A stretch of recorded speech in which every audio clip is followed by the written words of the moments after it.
Dakila ang amang mahal, Anak, Espiritong banal, noong ngayon kailan pa man.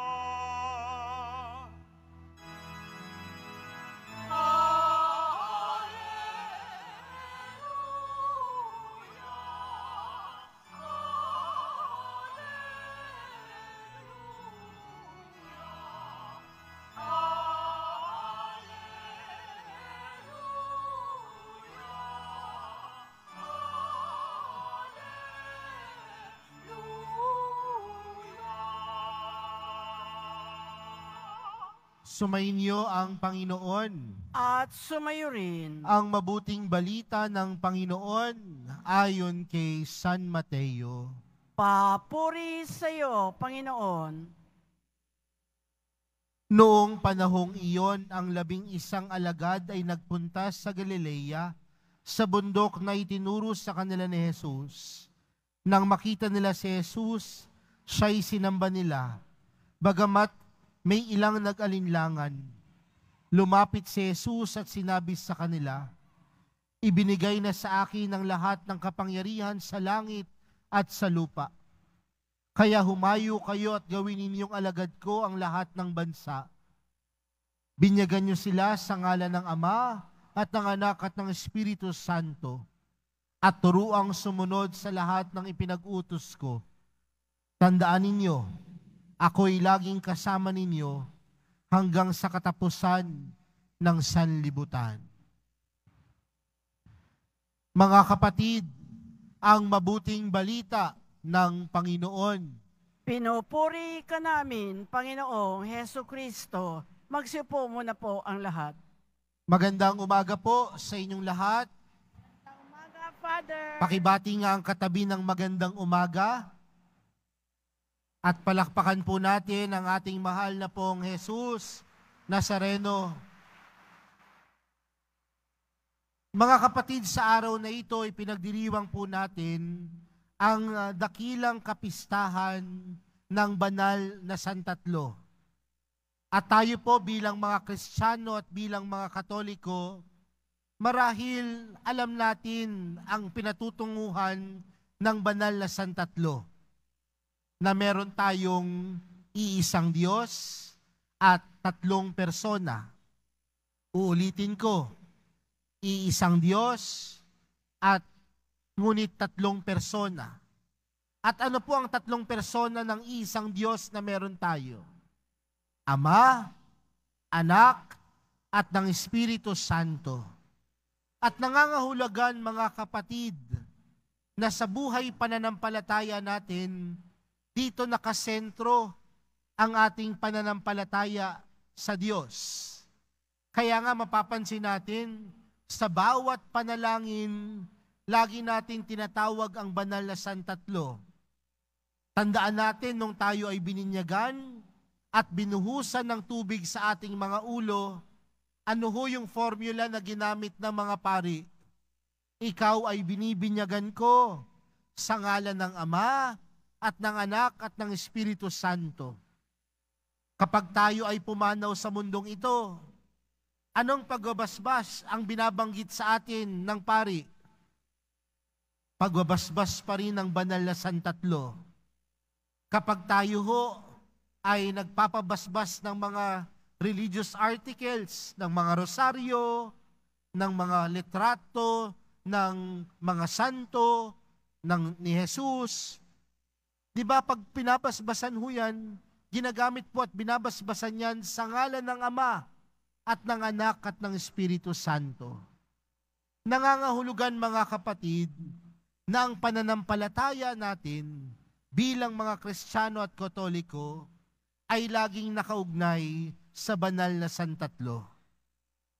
Pero mga kapatid, tandaan po natin na ang pagdiriwang natin sa araw na ito ay hindi ho nagpapatungkol sa isang kaganapan. O sa Ingles, it is not an event. Bakit? Kung mapapansin po natin, mga kapatid, nitong mga nakaraang linggo, ang ating mga ipinagdiriwang ay tungkol sa isang tagpo. Tandaan natin, nung nakaraang linggo, ano po ang ating ipinagdiwang? Ang pagbaba ng Espiritu Santo. 2 linggo na ang nakaraan, ano po ang ating ipinagdiwang? Ang pag-akyat ni Jesus sa kalangitan. Nung mga nakaraang linggo, ano ang ipinagdiwang natin? Ang muling pagkabuhay ni Jesus. Ang pagpapakasakit at pagkamatay ni Jesus sa krus. At ang kanyang muling pagkabuhay. Mga tagpo sa buhay ng Panginoon. Pero sa araw na ito, ano po ang ipinagdiriwang natin? Hindi isang tagpo. Bagkus ang ipinagdiriwang natin sa araw na ito ay ang pagka-Diyos ni Jesus. We are not celebrating an event of what happened to God, but we are celebrating who God is. Kaya nga kapag tinanong ko po kayo, kilala niyo po ba ang Diyos? Ano po ang sasagot ninyo? Marahil oo. Pero gaano kalalim ang ating pagkilala sa Diyos? At hayaan po natin na sa araw na ito, mas mapalalim pa po natin ang pagkakilala natin sa banal na Santatlo, sa iisang Diyos at 3 persona. Sa atin pong unang pagbasa mula sa aklat ng Deuteronomio, ano po ang ipinaalala sa atin? Na ang Diyos Ama ay ang Diyos na naglikha. At ano po ang nilikha ng Diyos Ama? Nilikha niya ang bayan ng Israel. Nilikha niya ang piniling tao o bayan ng Israel. Nilikha niya ang lahat ng sanlibutan. Dahil ang pagkakilala natin sa Diyos Ama ay ang Diyos na lumikha. Pero saan nagmumula ang kakayanan ng Diyos sa kanyang paglikha? Sa kanyang pag-ibig sa bawat isa. Tandaan natin ang pinakadahilan kung bakit tayo nilikha ng Diyos. Dahil sa kanyang pag-ibig. Kaya nga dahil doon sa pag-ibig ng Diyos, ano ang nakita ng Diyos? Na ang tao sumaway sa Kanya. Sa kabila ng kanyang pag-ibig sa tao, ang tao ay naging pasaway, nagkasala, tumalikod sa Kanya. Pero napagod ba ang Diyos? Hindi. Kaya ano ang ginawa ng Diyos? Nagpadala siya ng kanyang nag-iisang anak. At ano ang ginawa ng kanyang nag-iisang anak? Iniligtas tayo sa ating pagkakasala. Kaya nga ang Diyos, sa kanyang pagiging tagapaglikha, ipinadala yung kanyang anak upang maging tagapamagitan, upang maging tagapagligtas sa ating mga pagkukulang at pagkakasala. Kaya nga, ano naman ang ginawa ni Jesus? Sa ating ebanghelyo, pinaalalahanan tayo ng ating misyon. At ano ang ating misyon? Ipahayag ang Diyos sa pamamagitan ng Ama, Anak at ng Espiritu Santo. Pero sino ang gagabay sa atin? Ang Espiritu Santo.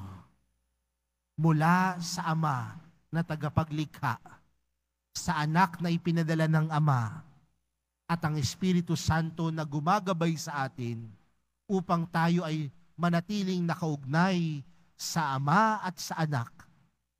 Yan ang banal na Santatlo. Yaan ang Diyos.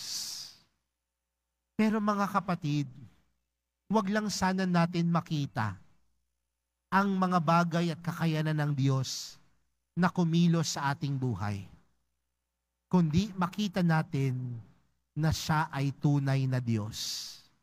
Hindi sa mga bagay na kaya niyang gawin, kundi makita natin na siya ay Diyos. Bakit ko sinasabi ang mga bagay na ito? Dahil may mga pagkakataon sa buhay natin na nakikita lang natin ang pagka-Diyos ng Diyos sa mga oras na tayo ay payapa. Sa mga oras na tayo ay maayos ang ating pamumuhay, puno ng sigla, puno ng tuwa. Pero minsan, kapag humaharap na tayo sa pagsubok, humaharap na tayo sa hirap ng buhay, minsan napapatanong tayo, nasaan ang Diyos? Dahil ang tingin natin sa Diyos, nandun lang ang ating pagmamahal sa Kanya minsan. Sa mga pagkakataon, nakikita natin ang Kanyang pagkilos at paggawa. Pero sa araw na ito, mga kapatid, wag lang nating tingnan ang kayang gawin ng Diyos, kundi makita natin na siya ay Diyos dahil siya ay Diyos. He is God because He is God.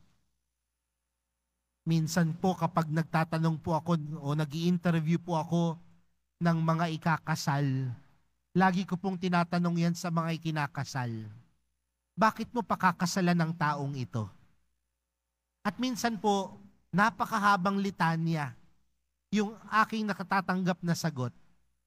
Sasabihin ng isa, Father, pakakasalan ko siya kasi mabait siya. Minsan naman sasabihin, Father, pakakasalan ko siya kasi maganda ang trabaho niya. Maganda ang kinabukasan ko sa kanya. Father, pakakasalan ko siya kasi may bahay na siya.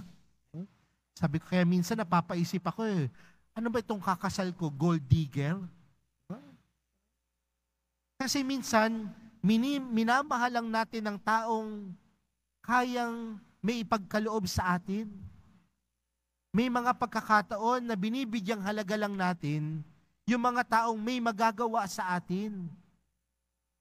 Pero kapag hindi natin tinitingnan, dapat hindi natin tinitingnan, mga kapatid, ang tao base sa kung ano ang kaya niyang gawin sa atin, kundi nandoon ang pagpapahalaga sa Kanya dahil tayong lahat ay anak ng Diyos. At ganun din nawa tayo, mga kapatid, sa ating pakikipag-ugnayan sa Diyos. Hindi natin tinitingnan yung kahalagahan ng Diyos sa buhay natin base sa kung ano ang kaya niyang gawin sa atin. Kundi nakikita natin ang Diyos na mahalaga sa buhay natin dahil siya ay Diyos. Meron po akong isang pelikulang napanood, isang babae at isang lalaki, at sila ay nagtatalo. At sa kanilang pagtatalo, sinabi nung isa sa kanila, mahal mo ba ako dahil kailangan mo ako? O kailangan mo ako dahil mahal mo ako? Anong palabas ho yun?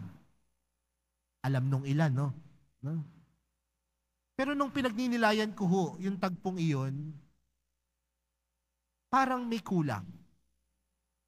Parang may mali sa parehas. Kung titingnan natin ang relasyon natin sa Diyos, hindi natin mahal ang Diyos dahil kailangan natin. At hindi natin kailangan ng Diyos kaya minamahal natin ang Diyos. Kundi dapat sapat sa atin at alam natin na mahal natin ang Diyos dahil siya ay Diyos. We love God not because we need God. Or we cannot even say we need God, that's why we love God. But we should always say we love God because He is God. Kaya mga kapatid, sa mga oras na tayo ay nahihirapan sa buhay, mahalin mo ang Diyos.